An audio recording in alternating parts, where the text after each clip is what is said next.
విద్యాలయంలో notification సాధారణంగా మార్చి నెలలో వస్తుంది. అయితే మార్చి నెలలో నోటిఫికేషన్ వస్తుంది. మనకి ఇక్కడ మనం కేంద్రీయ విద్యాలయంలో ఎన్నో క్లాస్ నుంచి ఎన్నో క్లాస్ వరకు ఉంటుంది అనేది తెలుసుకుందాం. ఇక్కడ కొన్ని స్కూల్లో బాలవాటిక 1, బాలవాటిక 2, బాలవాటిక 3 అనేది ప్రొవైడ్ చేశారు. కొన్ని స్కూల్లో మాత్రం ఫస్ట్ క్లాస్ నుంచి 11th, 12th క్లాస్ వరకు, అంటే ఇంటర్మీడియట్ మనం అంటున్నాం కదా, స్టేట్ గవర్నమెంట్లో intermediate first year second year వరకు ప్రొవైడ్ చేశారు. అయితే బాలవాటిక 1, బాలవాటిక 2, బాలవాటిక 3 అని అంటే మనం అనేది ఇక్కడ నర్సరీ, ఎల్కేజీ, యూకేజీ అనేది అనమాట.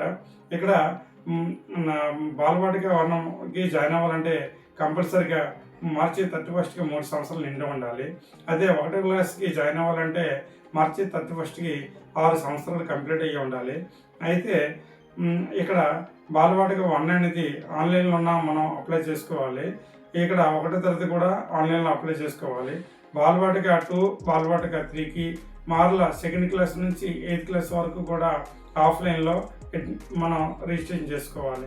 ఇక్కడ మీకు బాలవాటిక 1 గురించి 1వ తరగతి గురించి ఎందుకు చెప్తానంటే, ఫస్ట్ క్లాస్ గురించి ఎందుకు చెప్తానంటే, బాలవాటిక 1 అనేది ఆన్లైన్లో జరుగుతుంది. అక్కడ సీట్లు అనేది ఏ విధంగా ప్రొవైడ్ చేస్తారంటే, అక్కడ లాటరీ సిస్టంతో మనకి సీట్లు అనేది సెలెక్ట్ చేస్తారనమాట. అలాగే 1వ క్లాస్కి కూడాను ఫస్ట్ క్లాస్కి కూడా లాటరీ సిస్టమ్ ద్వారా సీట్లు అనేది ప్రొవైడ్ చేస్తారు. ఇక్కడ బాలవాటిక 2, బాలవాటిక 3 ఆఫ్లైన్ అన్నాం కదా, బాలవాటిక 1లో ఉన్న జాయిన్ అవ్వగా అందులో కొన్ని సీట్లు నెక్స్ట్ క్లాస్కి వచ్చి మిగులుతాయి కదా, ఆ సీట్లు అనేది బాలవాటిక 2, బాలవాటిక 3కి ఇస్తారు.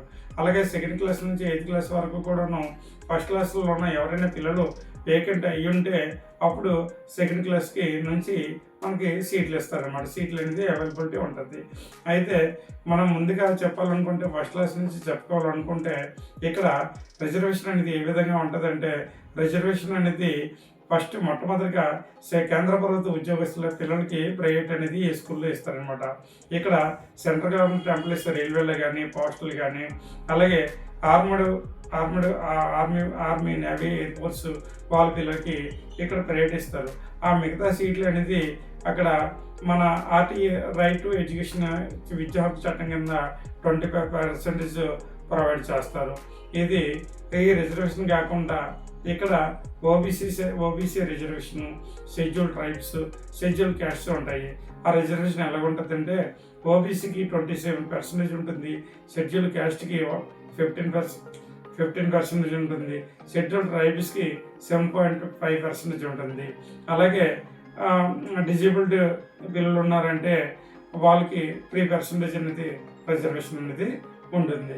అయితే ఇదే విధంగా ఇంకా రిజర్వేషన్ ఏ విధంగా ప్రొవైడ్ చేస్తారంటే, వాళ్ళ పేరెంట్ సెంట్రల్ గవర్నమెంట్ ఎంప్లాయీ ఉండి ఒక ప్రాంతం నుండి ఇంకో ప్రాంతానికి ట్రాన్స్ఫర్ అయితే 7 years వరకు వాళ్ళ పేరెంట్స్ అనేది ట్రాన్స్ఫర్ సర్టిఫికేట్ ఉంటే వాళ్ళకి కూడా ప్రైవేట్ ఇవ్వడానికి అవకాశం ఉంటుంది.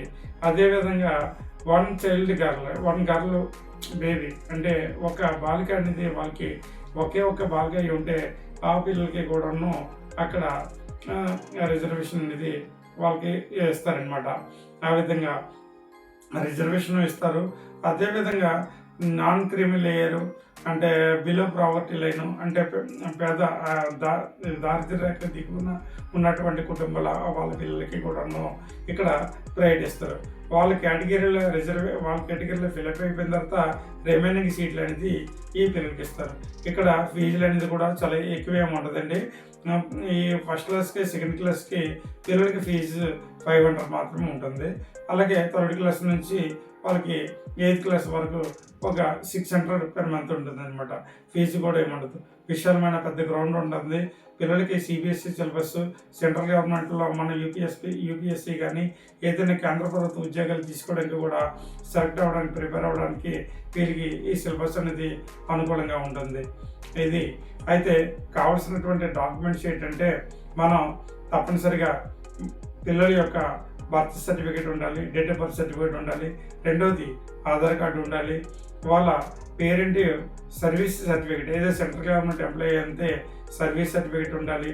అదేవిధంగా ట్రాన్స్ఫర్ పరంగా వచ్చినప్పుడు ఆ రిజర్వేషన్ కావాలంటే ఆ ట్రాన్స్పోర్ట్ సర్టిఫికెట్ కూడా ఉండాలి. వీటన్నిటికీ తర్వాత రెసిడెన్షియల్ ప్రూఫ్, మన స్కూల్కి పిల్లలు దగ్గరగా ఉన్నారంటే అంటే 5 కిలోమీటర్ల లోపు ఉండడానికి కంపల్సరీగా అడ్రస్ ప్రూఫ్కి ఓన్ హౌస్ అయితే ప్రాబ్లం లేదు. ఓన్ హౌస్ అయితే మనకి ఎలక్ట్రిసిటీ బిల్ కానీ లేకపోతే ఆధార్ కార్డు కానీ అందులో అడ్రస్ ప్రూఫ్ ఉంటుంది కాబట్టి ప్రాబ్లం లేదు. అదే ఓన్ హౌస్ కాకుండా రెంటెడ్ హౌస్ ఉంటే కంపల్సరీగా మన గ్యాస్ బిల్ అని ఉండాలి.